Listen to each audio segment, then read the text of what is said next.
I was wrong. That is a dangerous thing to say in 2024 on the internet, where people will hold that type of thing over your head for a very long time. They'll use it against you anytime you're trying to make an argument or an assertion of something.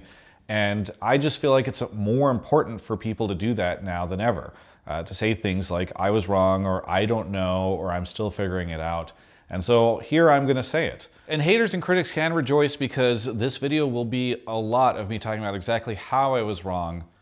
But first, one thing I'm definitely not wrong about is how awesome boot.dev is, the sponsor of today's video. Did you know that according to a recent Stack Overflow survey, the median salary for backend web developers in the US was over $100,000 in 2023? With boot.dev, you will learn backend web development from start to finish in the Python and Go programming languages. And the folks at boot.dev believe the smartest way to learn the code is to make sure you're never bored. Boot.dev is online, self-paced, and feels like a captivating RPG game. You know, in League of Legends, we're always talking about buying boots, and boots are very valuable in boot.dev as well, because he's a powerful bear wizard that's been trained on each lesson and can walk you through your issues. He's an AI that will ask you questions and help you understand rather than hand you the answers. The platform is designed to get you writing a ton of code, because getting your hands on the keyboard and shipping projects is the only way to really learn. Click the link in the description below and use code TravisGafford to save 25% off of your first payment. That's 25% off your first month or your first year, depending on the subscription you choose. Thanks again to boot.dev for sponsoring this video.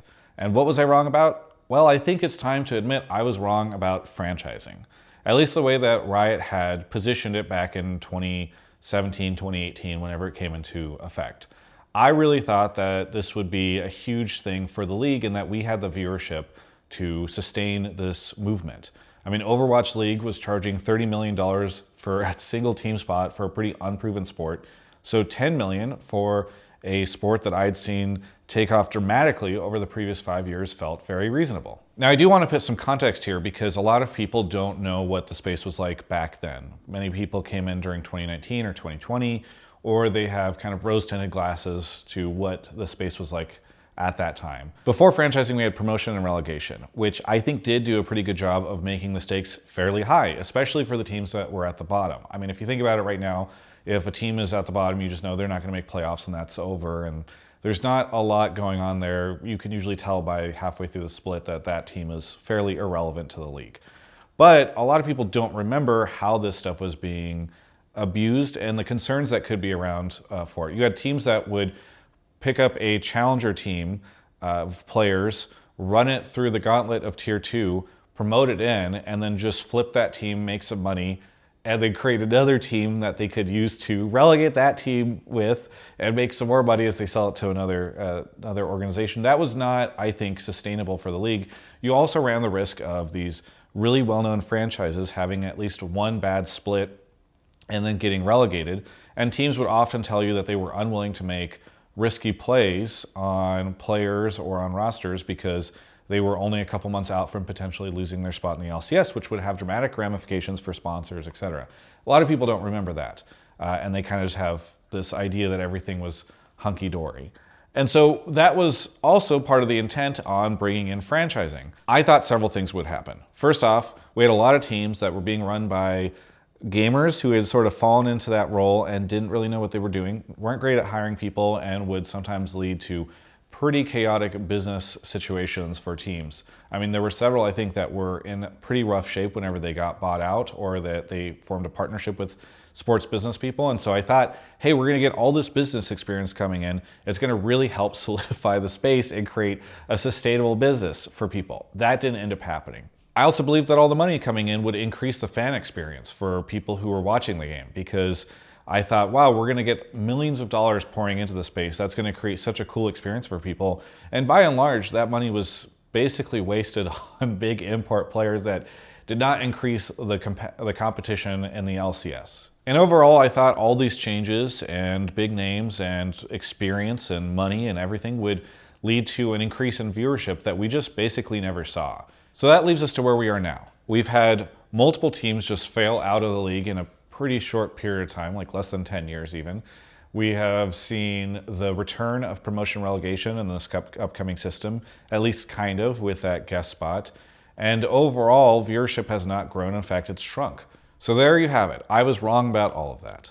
But I don't feel bad for believing in it, and I don't regret Riot's attempt to explore it, because if this stuff had worked, I think it could have been really cool. And the dream of, teams playing in sold out arenas that they own around the US, like that is something that would have been really exciting for me to see as an esports fan. So I'm happy they swung for it, even if they missed. And I think there are a lot of people online who kind of do this Monday morning quarterback thing, to bring in a traditional sports reference, and try to arbitrate the idea that like, oh, this was always doomed for failure and everyone always knew it, and we had people like Travis and other personalities pushing this on us and creating this dynamic. And I think that is kind of a weird way of looking at it when people were really excited about this, and that there were many really great things that came out of it. I do think that the system we were in was unsustainable, but we now realize, okay, following traditional sports is not the path forward, at least in their business models and in their culture. And I do think it's good that we're finally going back to what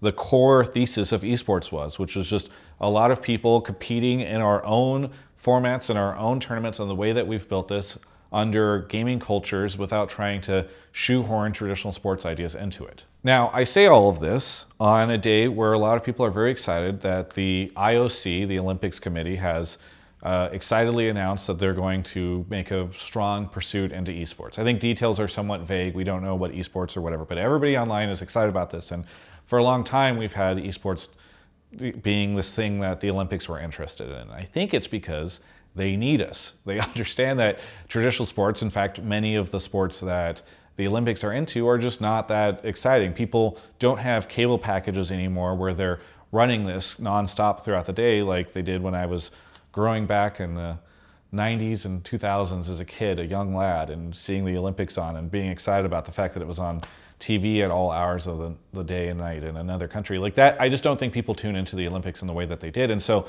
people are realizing in the Olympics Committee that, hey, we need to capture a younger generation, and esports are incredibly international, and this is a great opportunity for us. But I would ask, is this a great opportunity for us on the esports side? And I'm not convinced. I'm not convinced because the last 5 to 6 years have shown me that traditional sports people who do not understand gaming culture and do not understand esports are not the best stewards for our industry. You've seen time and time again these esports teams bring in people from the outside that don't really understand the space, and they do things that don't resonate, and they fail, and then they leave. To call out just a couple things specifically, I think 100 Thieves did something like this. They brought in folks from like Barstool Sports and these different places that weren't able to capture the audience in the way that I think 100 Thieves expected them to. I experienced this when I worked at Yahoo Esports. I think there's a reason why ESPN is no longer in the space. Like, these folks just don't understand what they are doing when they enter, and they create products and tournaments and content that a lot of us are not interested in. And they also try to shoehorn everything into existing business models that don't necessarily work for this audience. And while I don't think that we have figured out the business model that's going to work for us long term, I certainly don't think that these people have the answer for it. And that is why we're going to where we are now. Now, I've also seen people, because I tweeted about this earlier, and people have come out and been like, yeah, but the Olympics are so cool, or international sort of national team identity competitions are so great. Cool, we could just do that on our own. Like, that's the funny thing to me, is there's nothing stopping any of us from having something like this occur. In fact, I remember there was something called like the Sound Blaster Cup or whatever back in 2012 or 2011, where you did have this type of thing. There was WCG, it's a bunch of old esports programs that did this type of thing. And Overwatch even did this with the World Cup, which I think was one of the more exciting things to watch at BlizzCon every year. And in some ways, I think more compelling than Overwatch, the Overwatch League. So I don't really feel like we need the Olympics to accomplish what we're looking to do here. We can just do this on our own, and I think we'd probably do it way better. Now, I will say that I think part of the last several years, beyond the idea of, hey, these sports people can help us or whatever, was this kind of, maybe this is iffy to get into, but this kind of psychological need for validation that many of us who are gamers experience, where we grew up being the nerds and there's jocks and all that stuff. I don't think that's as prevalent these days with Zoomers who are playing Valorant as it was for myself and the people that are older than me or around my age. But this idea of like, hey, for so long we've been cast as the losers who are sitting in a basement in some dark space, like gaming somewhere as outcasts. And the idea of being able to show our parents, our family, our friends a sold out Madison Square Garden, or being able, I mean, for me personally, I loved being able to tell my dad, like, hey, you know, a sports team you are very familiar with has invested into the league, and now I'm going to, you know, their stadium for some event or to interview one of their executives. Like, that all helped validate a lot of it.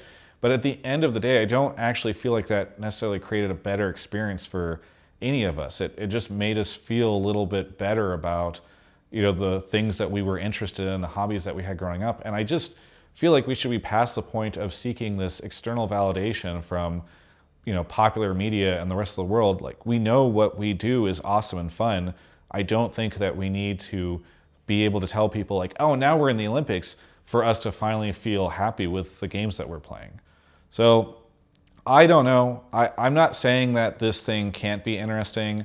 I'm not saying that it's doomed for failure, and I understand people who are excited about it. But for me, I feel like we've been down this path before on the sports front, and I'm just not particularly excited about seeing something like this pop up because I don't have a lot of faith in it. I think there's a reason why so many video game movies have failed and then Arcane crushed it, and it's because of the people that were behind it, and the people who care a lot about this stuff. And I'd rather all of us create really cool gaming experiences in the esports space than leaving it to people like the IOC.